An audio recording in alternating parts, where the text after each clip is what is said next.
I love you as well. This weekend we'll have the final of the F1 Esports 2018. It's been an exciting first couple of rounds, and we've had an update on round 2 on the website, as well as my feelings and what it was like experiencing an F1 Esports event live. In fact, it was very exciting indeed, actually. But before all this kicked off, I visited the F1 Esports arena and caught up with some of the contenders and also some of the team managers as well, just to find out their hopes and aspirations, what they were expecting. I will point out, the point these interviews were done, we had no idea what to expect in terms of how the different teams would perform. But first, I caught up with the Director of Esports at McLaren, Ben Payne, to see what he had to say.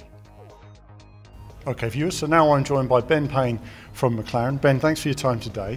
No worries. Now, when I first interviewed you last year, it was you'd been at McLaren a short amount of time. A lot's changed in the past year. We've had the introduction of the new McLaren Shadow project. Tell us a bit about that first. Well, why is it called Shadow? Where did it come from, the idea? Well, thanks for having us back on again. It's been, as you say, quite a tumultuous year of exciting change for us on an esports perspective. Shadow project came out of a reflection of what we'd learned with our partnership with World's Fastest Gamer last year. And we realised that what we want to do from an esports perspective strategically is we want to shadow what we're doing on the track, right? So it's a literal reflection of that. And what comes with that is an expansion of the programme, more qualifiers, more ways to get involved as participants and spectators. So yeah, the genesis of the project comes out of we want to be shadowing what Stoffel and Fernando are doing on the track, really. Now, of course, I was the first interview for Rudy at the time. Yeah. He went on to Race of Champions, performed incredibly, it has to be said. He knocked it out of the park. What's the reaction been at McLaren to that? Because there's bound to be some people who are old school motorsports. Have they embraced the gaming side? Have they, especially now that Rudy proved his skills in a real car as well? I mean, how's that changed the thinking? I think I've been blown away by the support we've had for our work on World's Fastest Gamer and into Shadow from all parts of the business, be it across racing, McLaren Automotive and our partners in McLaren Applied Technologies. Rudy has done great things with us, be it Race of Champions back at the beginning of the year, where, to your point, he beat some pretty decent racing drivers, including Lando and Joel Eriksson, Timo Bernhard, who just won Race of Nations the day before, if memory serves. But he's also done other things where, you know, we were talking about it yesterday, he has put his foot in the door this year and he has just left it there so that we can't shut the door on him because he keeps impressing us. And so whether that be his work at Race of Champions, whether that be him doing hot laps for us as part of the hot laps program for F1, he's literally got back in the office today, having been in Suzuka doing that this past weekend. He's going to be doing it again in Austin. He did Hoffenheim, you know, or even if it's him driving the M23 up the hill at Goodwood, which he did in July, which, I mean, for him personally is probably his highlight of the year. You know, he flew his dad over because, you know, that's an iconic car at McLaren, and you know, James Hunt chopped the top of his racing shoes off to fit in that car, and Rudy did the exact same because he is also 6'2". So he's had a year of proving doubters wrong. So I think we're really pleased that of the open-mindedness of the wider group of McLaren to what we're trying to do, and it bodes well as we move forward. Absolutely. Well, now we're moving on to, obviously, McLaren Shadow. You've got some great drivers coming through there, but let's talk a bit about F1 Esports now. You've picked your drivers. We have. We've interviewed Ollie already, and you know, Ollie obviously has real racing experience as well as the gaming experience, a bit like Rudy in that way. Tell me your thoughts about the drivers you've picked, what you look for in a driver. For those that perhaps want to race for McLaren or future tournaments, what does McLaren look for? I think all three of them have been in cars, right? And I think that's what's exciting, whether that's Ollie's background. He was in, I think, during Sim Expo, he was going around Nürburgring doing some stuff, and he's done some stuff in the past. You know, Bono's done tests in Formula E based on him winning in Vegas, as we all know. And Enzo, just this past weekend, was doing Porsche stuff at Monza. So the three of them have had the real world experience, but that's not a prerequisite here, right? We need the guys to be fast. You know, we did some VTs in the run up to the pro draft, and I was up at Silverstone for what seemed like forever to make sure what these guys were up to, and that was when there was 40 of them.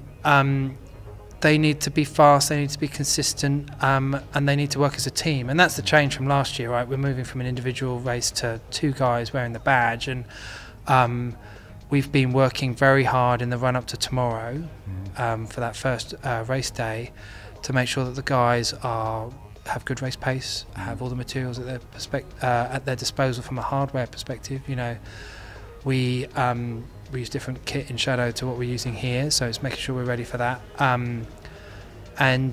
Yeah, we just want guys who are keen to leave it all out on the track and just, you know, be fast.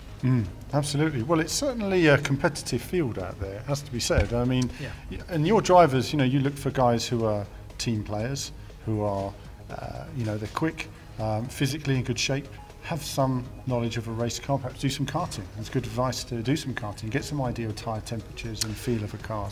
Yeah, actually on that, because I probably didn't answer that very well in your initial question, we want guys who know know as much as they can about how the car's set up. You know, I remember speaking with Eric Boulier earlier in the year, and he was talking about race engineers in the team getting involved in what we're doing here to help with tyre setup and pit strat and all that sort of stuff. The more you know about that, the better. We're talking about the rule book. You know, today's a press day, right? So we're sat around enjoying our chats with yourselves and others. But in the down times, we're talking about the rule changes that we have, the builds that are being used.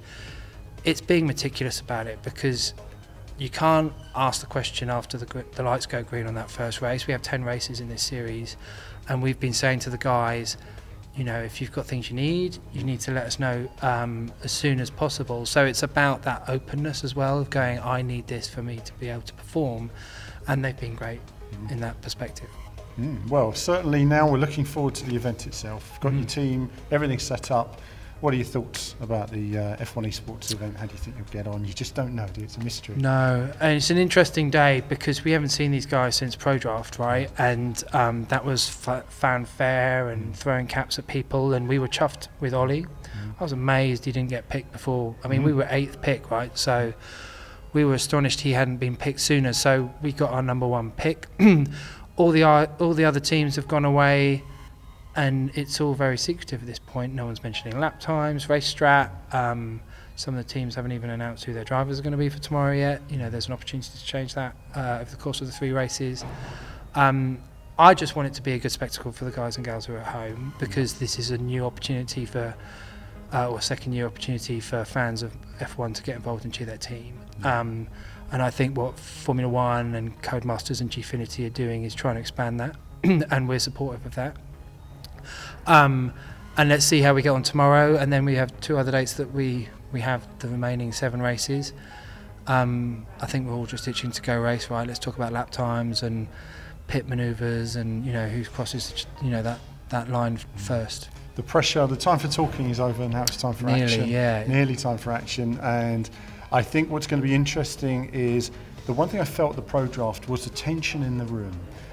And for those who got picked, there was elation, and for those that didn't, there wasn't. And I think that when we come to the real racing event, there's going to be that tension like there would be on a real grid at a Grand Prix, in the sense that this is the countdown, this is it, this is what you've practiced for, and there is pressure on you from the teams. So these guys have been under a lot of pressure for a long time. You know, when you know they called cut on that Pro Draft, the first thing I did was went and said thank you to all the guys who didn't get picked, because there were 40 guys sat there for a long time that night, and 16 got picked. I think 17th got picked after the lights went down.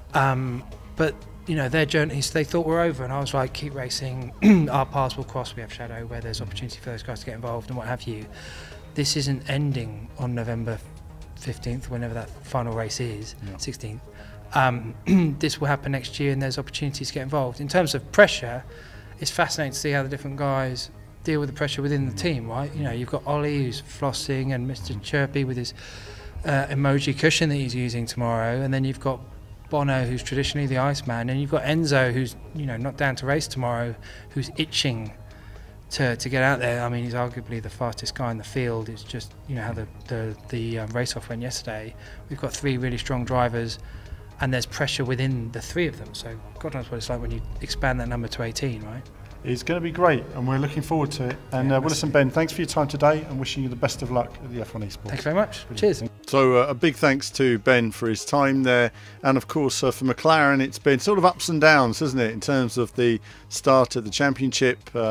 You know, they've certainly got the pace in terms of race pace, but the qualifying just hasn't been there for them. We'll see how they get on in the final. But that's it for this first interview. In our second interview, we'll be catching up with the Hype Energy eForce India team, rather than Racing Point Force India, as it were, to catch up with the head of communications and the manager of esports there as well, and find out what he has to say. But that's it from me for now. As ever, more soon.